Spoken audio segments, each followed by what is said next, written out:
हवाई चप्पल, सफेद साड़ी और पूरे सिस्टम पर भारी एक नारी।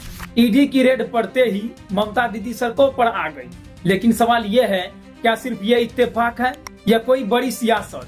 वीडियो अंत तक देखिएगा, क्योंकि अंत में जो सवाल उठेगा उसका जवाब शायद किसी के पास नहीं। दोस्तों, ये कहानी सिर्फ एक रेड की नहीं, ये कहानी है सत्ता, सिस्टम और सियासत के रिश्तों की। कहानी शुरू होती है तब जब आईपैक के हेडक्वार्टर पर ईडी की रेड पड़ती है। अब सवाल उठता है, अगर कॉल स्कैम केस 2020 से चल रहा था तो फिर 2026 में अचानक आईपैक का नाम कैसे सामने आया? और सबसे बड़ा सवाल, ठीक बंगाल चुनाव से पहले ही शक कैसे हुआ? जब टीएमसी ने अपनी पूरी चुनावी रणनीति आईपैक को दे दी थी, तभी ही रेड क्यों? चलो मान लेते हैं ये सिर्फ इत्तेफाक था। अब जरा पैटर्न देखो। दिल्ली चुनाव से पहले केजरीवाल गिरफ्तार, झारखंड चुनाव से पहले हेमंत सोरेन गिरफ्तार, बिहार, तमिलनाडु, तेलंगाना हो गया, हर राज्य में चुनाव से पहले ईडी एक्टिव हो जाते हैं। सवाल ये नहीं है कि जांच क्यों हो रही है, सवाल ये है कि हर बार टाइमिंग ही चुनाव क्यों होती है। अब आता है सबसे बड़ा सवाल, जब ईडी किसी नेता पर केस दर्ज करती है, जब हजारों करोड़ के आरोप लगते हैं,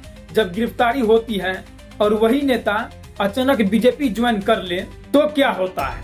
ईडी का समन रुक जाता है, रेड बंद हो जाती है, जांच ठंडी पड़ जाती है, मीडिया की सुर्खियां गायब हो जाती है। दोस्तों, आपकी जानकारी के लिए बता दूं, अजीत पवार, हेमंता बिस्व शर्मा, प्रफुल्ल पटेल और नवीन जिंदल पर बीजेपी ने ही घोटाले के गंभीर आरोप लगाया और जनता पूछती रह जाती है, भाई केस कहां गायब हो गया? अब सवाल ये नहीं कि नेता दोषी था या नहीं, सवाल ये है पार्टी बदलते ही सिस्टम क्यों बदल जाता है? क्या कानून सबके लिए बराबर नहीं होना चाहिए? क्या जांच एजेंसियां सियासत से ऊपर नहीं होना चाहिए?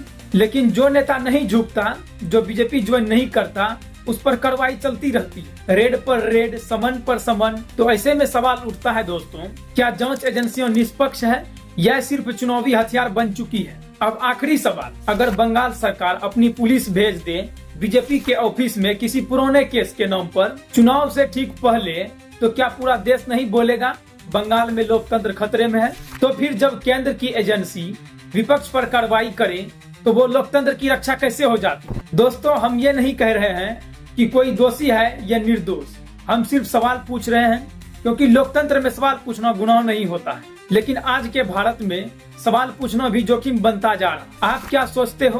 क्या ये सिर्फ इत्तेफाक है या सोची समझी सियासत? कमेंट में लिखो।